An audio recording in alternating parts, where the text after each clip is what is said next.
Breaking London থেকে ঢাকায় সরাসরি বার্তা আওয়ামী লীগ ছাড়া নির্বাচন হলে সেটি নির্বাচন নয়।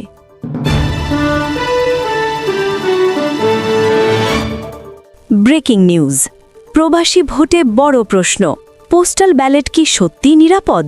সংগঠিতভাবে কি নিয়ন্ত্রণ হচ্ছে প্রবাসী ভোট?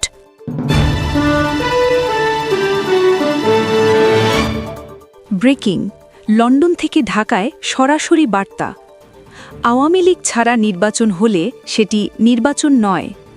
ব্রিটিশ সংসদে এক দশকের সবচেয়ে কঠোর ভাষা ছিল স্পষ্ট, সরাসরি এবং কোনো কূটনৈতিক ঘুরপথ ছাড়াই বলা। 2026 সালের ফেব্রুয়ারিতে যদি প্রধান রাজনৈতিক দল আওয়ামী লীগকে বাদ দিয়ে অনির্বাচিত অন্তর্বর্তী সরকারের ছায়ায় সাধারণ ভোটারের অপরিহার্য অধিকার সীমিত করে নির্বাচন অনুষ্ঠিত হয়, তাহলে সেটি নির্বাচন নয়, সেটি অগ্রহণযোগ্য। এই একটি বাক্যেই বদলে গেছে পরিস্থিতির মানচিত্র। এ সতর্কবার্তা শুধু ঢাকার রাজপথে নয়, লন্ডনের ওয়েস্টমিনস্টারের ক্যাফেটেরিয়াতেও ধ্বনিত হচ্ছে। কারণ গত এক দশকে বাংলাদেশ নিয়ে এত কঠোর ভাষা ব্রিটিশ সংসদ আর ব্যবহার করেনি। ব্রিটেনের 3 ধাপের চাপ এখন আর ইঙ্গিত নয়। ঢাকায় নিযুক্ত ব্রিটিশ হাইকমিশনার ইতোমধ্যেই একটি প্রস্তাব পাঠিয়েছেন, যাকে অনেকে বলছেন ডেমোক্রেসি অ্যাক্ট ফ্রেমওয়ার্ক। এই ফ্রেমওয়ার্কের 3টি স্পষ্ট শর্ত ছিল। 1. নির্বাচনের অন্তত 90 দিন আগে সব রাজনৈতিক দলের সঙ্গে সংলাপ, জাতিসংঘের নির্বাচন পর্যবেক্ষক দল, পূর্ণ মিডিয়া অ্যাক্সেস।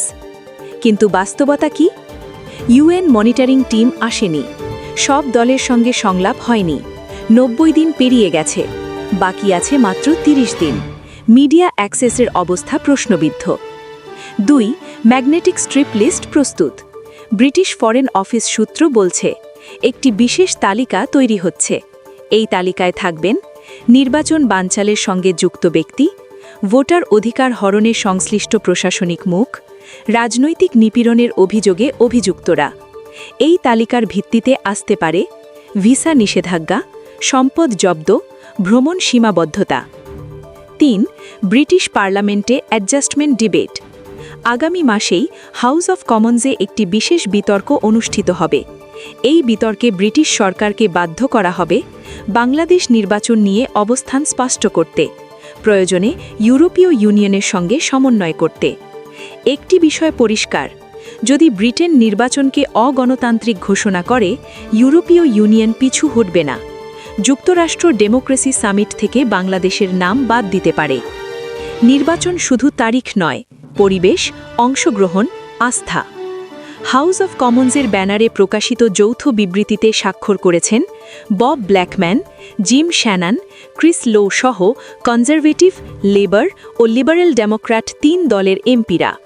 এটি কোনো সরকারি নীতিপত্র নয়, কিন্তু ব্রিটিশ রাজনীতিতে এ ধরনের বিবৃতি সাধারণত বড় সিদ্ধান্তের আগের ভূমিকা প্রস্তুত করে। তাদের বক্তব্য পরিষ্কার, নির্বাচন কাগজে কলমে হতে পারে, কিন্তু অংশগ্রহণ, আস্থা ও সমান সুযোগ না থাকলে সেটি গণতান্ত্রিক হয় না। প্রশ্ন উঠছে অন্তর্বর্তী সরকারের ভূমিকা নিয়ে। অধ্যাপক মুহাম্মদ ইউনুসের নেতৃত্বাধীন সরকার একটি অস্থির বাস্তবতায় দায়িত্ব নিয়েছে, এটা সত্য, কিন্তু ব্রিটিশ এমপিদের প্রশ্ন অন্য জায়গায়। অনির্বাচিত কাঠামো কি রাজনৈতিক প্রতিযোগিতার পরিসর সংকুচিত করছে? দলীয় কার্যক্রমে প্রশাসনিক বাধা আছে কিনা? নাগরিক অধিকার কি নিরাপত্তার নামে সীমিত হচ্ছে?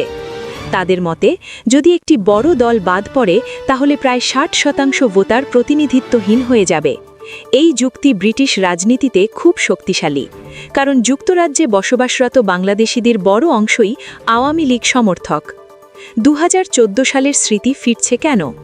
বিবৃতিতে স্মরণ করিয়ে দেওয়া হয়েছে 2014 সালের 5ই জানুয়ারির নির্বাচন।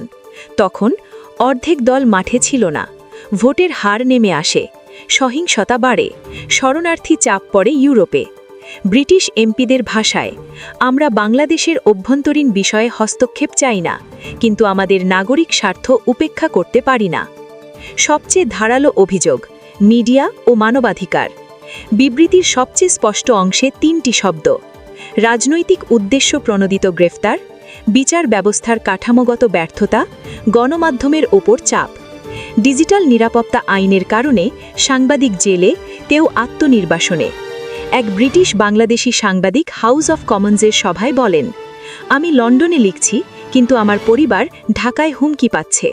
ব্রেকিং নিউজ, প্রবাসী ভোটে বড় প্রশ্ন। পোস্টাল ব্যালট কি সত্যিই নিরাপদ? সংগঠিতভাবে কি নিয়ন্ত্রণ হচ্ছে প্রবাসী ভোট? যে দেশে দেশে প্রবাসী বাংলাদেশিদের পোস্টাল ব্যালটের নাম নিবন্ধনের সুযোগ দেওয়া হয়েছে, সেখানে এখন সবচেয়ে বড় প্রশ্ন, এই ভোটগুলো আদৌ কিভাবে দেওয়া হচ্ছে, কার তত্ত্বাবধানে দেওয়া হচ্ছে, আর সেই ভোট কি সঠিকভাবে সঠিক জায়গায় পৌঁছাচ্ছে?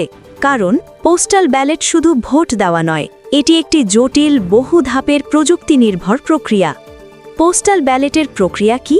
প্রবাসী ভোটারকে প্রথমে একটি নির্দিষ্ট অ্যাপে আন্তর্জাতিক নম্বর দিয়ে লগইন, ওটিপি ভেরিফিকেশন, জাতীয় পরিচয়পত্রের ছবি আপলোড, ফেশিয়াল রেকগনিশন, ডানে বামে মুখ ঘোরানো, এনআইডির ছবির সঙ্গে ৭০% মিল হলেই নিবন্ধন অনুমোদন। এরপর প্রার্থী তালিকা চূড়ান্ত হলে কিউআর কোড স্ক্যান করে ব্যালট ওপেন, পছন্দের প্রতীকে চিহ্ন, ঘোষণাপত্রের স্বাক্ষর, ফেরত খামে ভরে বাংলাদেশের ডাকযোগে পাঠানো। প্রশ্ন উঠছে, বাংলাদেশের বিশাল প্রবাসী জনগোষ্ঠীর কত শতাংশ এই প্রযুক্তি দক্ষতা রাখেন? সংখ্যাটা কত বড়? নির্বাচন কমিশনের তথ্য অনুযায়ী মোট পোস্টাল ভোটার ১৫,২৭,০০০-এর বেশি। এর মধ্যে প্রায় ৭ লাখ প্রবাসী ভোটার, ৫.৫ লাখ সরকারি চাকরিজীবী, নির্বাচন কর্মকর্তা, আনসার, কারাবন্দীরাও অন্তর্ভুক্ত। এত বড় সংখ্যক ভোট নির্বাচনের ফলকে সরাসরি প্রভাবিত করতে পারে। বাহরিন ও ওমানের ভিডিও ঘিরে তোলপাড়। এরই মধ্যে সামাজিক যোগাযোগ মাধ্যমে ভাইরাল হয়েছে বাহরিনের একটি ৭ মিনিট ৩২ সেকেন্ডের ভিডিও, যেখানে এক বাসায় বসে একাধিক ব্যক্তি সংগঠিতভাবে পোস্টাল ব্যালট গুনছেন। আরেকটি ভিডিও ওমান থেকে সামাজিক মাধ্যমে পোস্ট করা হয়েছে, দাবি করা হচ্ছে সেটিও একটি দলের নেতার বাসার। এই ভিডিওগুলো নিয়ে প্রশ্ন উঠছে, পোস্টাল ব্যালট কি ব্যক্তিগতভাবে ভোটার নিজেই দিচ্ছেন, নাকি সাংগঠনিকভাবে ভোট দেওয়ার পুরো প্রক্রিয়া পরিচালিত হচ্ছে? অভিযোগের জায়গা কোথায়? অভিযোগ নয়, কিন্তু উদ্বেগের বিষয় হচ্ছে প্রবাসী ভোটারদের জন্য নিবন্ধন থেকে ভোট পাঠানো পর্যন্ত সাংগঠনিক সহায়তা দেওয়া হচ্ছে। স্মার্টফোন ব্যবহার, facial recognition, QR code scan, ballot পূরণ, সবকিছুতেই সহায়তা। ফলে প্রশ্ন উঠছে, এই সহায়তার সীমা কোথায় শেষ আর প্রভাব কোথা থেকে শুরু? ১০,০০০ ভোটেই আসন বদলে যেতে পারে। প্রথম আলোর এক প্রতিবেদনে বলা হয়েছে, অন্তত ১৮টি আসনে পোস্টাল ভোটের সংখ্যা ১০,০০০-এর বেশি। ২০০৮ সালের নির্বাচনে ৩০টি আসনে ১০,০০০-এর কম ব্যবধানে জয় পরাজয় নির্ধারিত হয়েছিল। সাবেক নির্বাচন কমিশন কর্মকর্তা জেসমিন টুলি বলেছেন, যেসব আসনে পোস্টাল ভোট ১০,০০০ বা তার বেশি, সেখানে